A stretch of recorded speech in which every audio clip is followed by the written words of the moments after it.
Let me start off with, Mr. Secretary, my co-anchor just mentioned the news this morning. Yeah. The two sides encouragingly have agreed to a framework to move things forward on trade talks.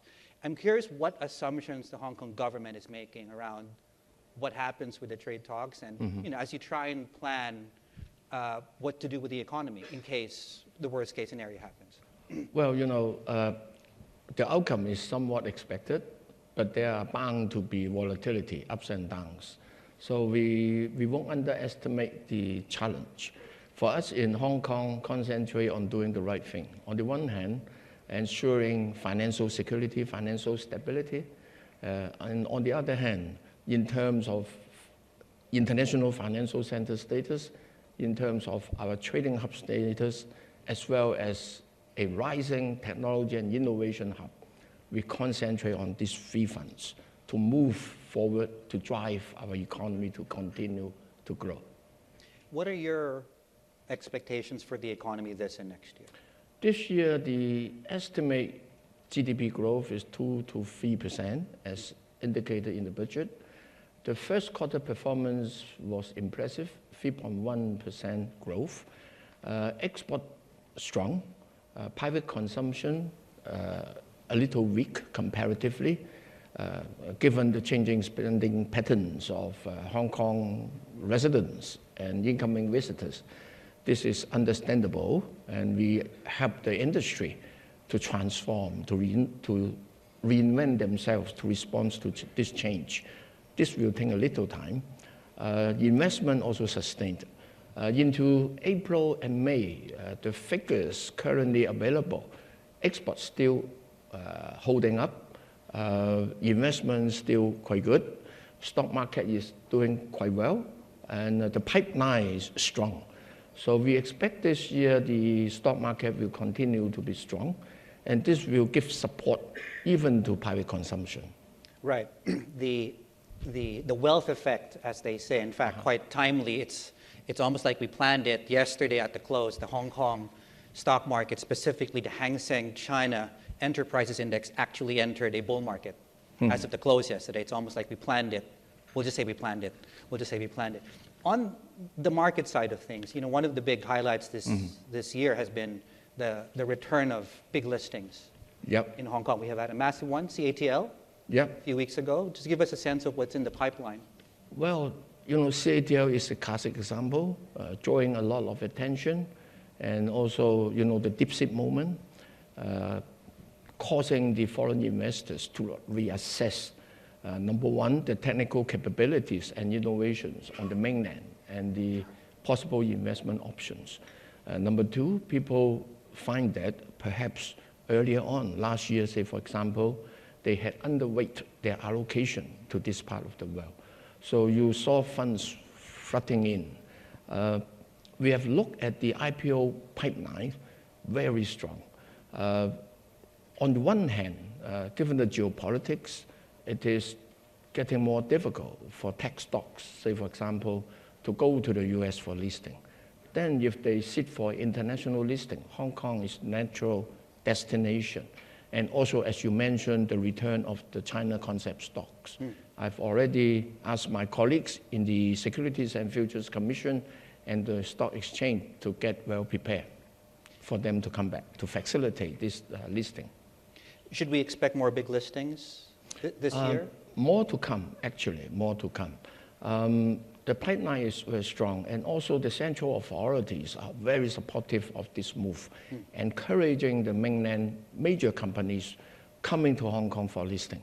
For, I guess, those who, I cover the story every day, and almost every day it still surprises me that big name after big name either files an application or gets approved from for an application. If you could give maybe some in the audience who might not be too familiar, why are we here? Why are central authorities encouraging more listings to come to Hong Kong? What's the background? Well, number one, for China's development strategy, they talk about domestic circulation, meaning stimulate domestic consumptions. Domestic consumption-driven kind of growth, given their vast market, huge population, and the aspiration for better goods and services. This is one. Number two, they are also encouraging mainland companies to go global. There is also a saying, you either go out or you are out of business. So you can see mainland companies are getting very interested to go global. And there is also commercial justifications. You talk about the capacities on the mainland, say, for example.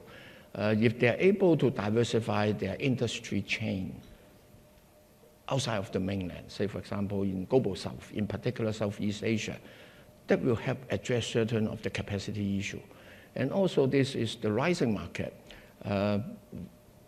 very familiar with the Chinese culture and custom. And the Chinese people are doing business there for a long time. So this outbound of mainland companies, this is a trend, unstoppable. And I think this is good also for the region, because by realigning their industry chain, their supply chain, they will also stimulate the growth of the region. And Asia, as you know, particularly this part of Asia, is a major global engine for growth. And given the Chinese economy growing steadily on a sustained basis, also become a stabilizer in terms of the current, sometimes pretty uncertain and volatile global market. Stephen Roach, former, and there's a smile already because for those of you who might have seen it, had a very, Stephen Roach, the former chairman of Morgan Stanley Asia, I think it was June of last year, made this fairly bold call that they said Hong Kong was over. A few weeks ago, in fact, about a week and a half ago, he somewhat changed his tune and said it's too early to call Hong Kong being over. In fact, he came on the show and explained why he had a change of, somewhat of a change of mind. And one of the things he said was he didn't expect Hong Kong to benefit from a listing standpoint, to benefit from this rift that's taking place between China and the U.S. Is that, would you agree that Hong Kong has somewhat benefited from what's all the uncertainty out there? Well, you know, Hong Kong people are very agile and very adaptive to changes. I think the circumstances are bound to change, both external, on the global front, often also in this region. The question for us is to try to identify the mega trends. Say, for example, currently it is the geopolitics, the green transition, the digital economy, and then redefine ourselves, get our positioning right, and concentrate to do the right thing, and leverage on our uniqueness and the competitive advantage. I think our uniqueness and competitive advantage is under the one country, two system. Hong Kong is still the platform for the mainland to interact with the international investors. I think our opportunities is not just financial services. Say, for example, talents, the return of overseas Chinese talents, the coming of international expatriate talents.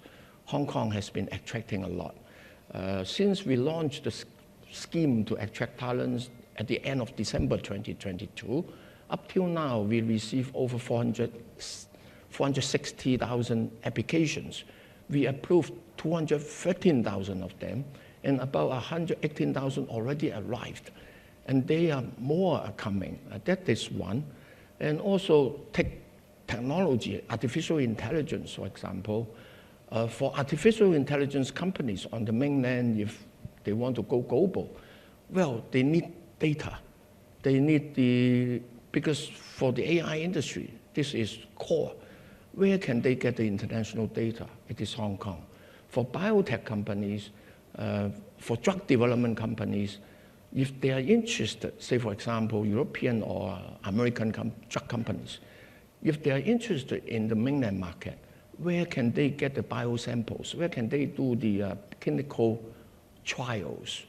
Where can they do the expedited drug and medical device registrations and get those to be sold on the mainland and at the same time overseas? Hong Kong is the answer because, for example, we have the approval with the central authority in the Lok Ma Chau route on the border of Hong Kong and Shenzhen. We will set up those facilities, and the mainland regulatory authorities will set up a branch approval authority there to expedite the approval process. So the opportunities, I think, is tremendous. It is how we position ourselves and how are we trying to gather the critical success factor together in Hong Kong. You know, that's a very good point you bring up. The three industries that immediately come to mind when I think about Hong Kong is finance, legal, and property. In a couple of years' time, to your point, some of the structural shifts, what do you think will be the dominant industries and sectors in Hong Kong, given the mega trends that you just outlined? I think going forward, well, although, as you know, in the 14th five-year plan, we are given 8 centers status. These are the development directions. But to me, I think the key drivers would be financial services, trading, technology, and innovation. These are the 3 drivers in terms of contribution to the GDP. Although the innovation and technology sector will take some time, but interestingly, these few sectors are interrelated. If we want to be successful in the technology sector, our selling point, apart from the international dimension, the availability of international talent and data, is our full range of funding options for tech companies. No matter you are a startup or at different stages of development, you need angel investors or VCs, or you want to go IPO and then to do the subsequent round of funding. Hong Kong offers this full range. And this is operating on common law. We practice 3 spoken language, 2 written, including Chinese language. And this is an environment very familiar and trusted, both by international investors and our mainland counterparts. I just thought about the other point that Stephen Roach brought up in our interview we did about a week ago. He said, you know, when you look at the number of listings in Hong Kong, or at least the list of listings, the dominant theme is these are mainland companies listed here. True. Yeah. Does Hong Kong need to do more to attract non-mainland companies? Is Hong Kong open to companies from all over, including the United States, to list and raise money here? Yeah, the current situation is natural because we are part of China. Mainland companies are rising so fast, they want to go global. But we do want to attract more companies from overseas to come to Hong Kong for listing. In the recent years, as you know, the chief executive, myself, and my other policy secretaries, we travel a lot to Southeast Asia, Middle East, for example. Even went to Europe. We want them to come because this is an open platform for all. And we do believe international collaboration, leveraging to our respective competitive advantage is the answer to counter the unilateralism and to promote shared prosperity. You mentioned the Middle East. We've been waiting for one big company that has been speculated to maybe look at, I don't need to mention the name of the company, 5 letters, 6 letters. Yeah. Do we eventually see a big Middle East energy company list in Hong Kong at some point? There are many other good companies. Okay. Yeah. and indeed, interestingly, even for Saudi Arabia, say for example. I didn't mention Saudi Arabia, but okay. Indeed, the Gulf area as a whole, what they are looking for at the moment is not just outbound investment. They are very keen also for inbound investments. And in particular, business in this region, in Hong Kong, in GBA, on the mainland, to go there to set up manufacturing facilities, to work together with them in terms of the real economy, because they also, say for example, in Saudi, they have the Saudi 2030 vision, diversification of the economic structure. And I think this is a strategy pursued by all the Gulf companies. So our collaboration with them are multi-level and multi-fund. And we are seeing more mainland companies in this region, in Shanghai, Zhejiang, Jiangsu, going there as well. And there are companies coming.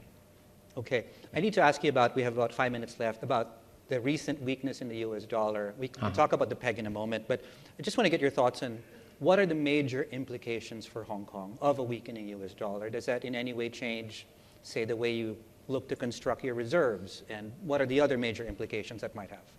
Well, Hong Kong become a safe harbor for this international capital because our dollar is pegged to the US dollar. Since 1983, it has been functioning very well.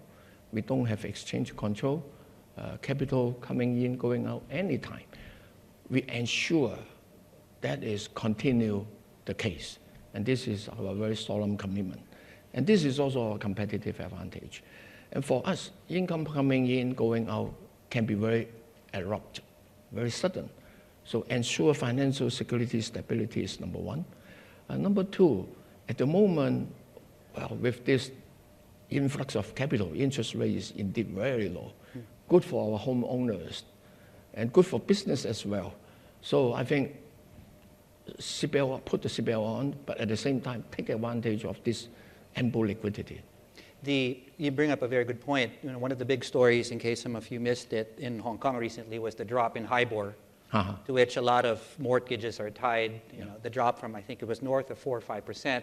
Last I checked, we were at 0.5%. Is the preference for HIBOR to remain low? Well, this is market behavior. Okay. So we won't interfere, but well, the current low interest rate is welcome. Okay. Yeah. Well, let me rephrase it. Is the objective in some ways, because you have sort of control over liquidity in Hong Kong, which somewhat affects HIBOR, for example. Is the objective largely to keep HIBOR and interest rates low within the PEG system, of course? Yeah. We believe in market force. We believe in market force, and we do not want to send any signal to the market to cause any misinterpretation about the government's intervention into the PEG. So we believe in the market. And the PEG stays? Of course. No. Well, tell us why, because a lot of people over the years have called for the PEG to be rethought. Why does it not make sense to rethink the PEG? As you know, we are a small, open economy, international financial center. So it is important for us to hold to our core competitive advantage. That is open market, income, capital coming in, going out freely anytime at a stable, predictable exchange rate with predictable, transparent, and consistent government policies. This is the core. We don't want to allow any misinterpretation of this. I think we went through many cycles and ups and downs in the market since '83, the implementation of this system. It has been functioning well. At different times, different sectors of the economy may have complained, but overall, for Hong Kong, it's a good thing. Very quickly, you oversee the budget as well. Just a final question on that. Next few years, we've had some constraints around financing because of what's been happening since 2019. We've had COVID, for example. What's the government's target in terms of balancing the budget? And just give us a sense of how you're thinking about the finances here. Yeah, great, thank you. We must distinguish government budget into two major components. One is operating account, daily income, expenditure. All the taxes go there except land revenue. And the other is the capital account. The major income is land related. And the capital account is for capital investment, infrastructure investments. We believe the management of these components, the philosophy is different. For the operating account, we need to seek to balance, and not just balance, to register a surplus, to give us the room to invest in more capital works, invest into the future. So this year, 25-26, the operating account will be break even. And then on, we'll register surpluses. For the capital account, as you know, we want to expedite the development of the Northern Metropolis because there is where we will house the technology and innovation sector. The companies we attract, we don't want to settle them there. We want them not just use Hong Kong as an office, but set up your research, set up your manufacturing, particularly advanced manufacturing facilities there. So we needed to have the land. So for the capital account, the annual capital works expenditure will be increased from 90 billion a year to 120 billion a year in the coming 5 years. So it will be a deficit in the capital account. How do we finance this capital account deficit? Make use of the market resources. Public-private partnership is one, issuing some bonds is two, and in terms of bond issuance, our borrowing ratio is so low. By any standard, there's room for us appropriately to issue some bonds to finance the capital works, and also consider to issue some long-tenor bonds, with 20, 30 years. So these are all the financial tools available to the government to manage our books. And in fact, the rating agencies has reaffirmed the rating of Hong Kong, also the stable prospect of Hong Kong economy, and also acknowledge that our policy making in terms of the financial area is flexible and appropriate. Mr. Financial Secretary, we have just about a minute left. There's a live audience here. There's a live audience, global financial community watching us live. Any last final message? To our friends from overseas, I would invite you to come to Hong Kong. A lot of events going on, arts, sports, and also come here to see how vibrant this area is. And not just Hong Kong, but also taking the opportunity to visit the Greater Bay Area. That will give you more understanding of the opportunities. Thank you.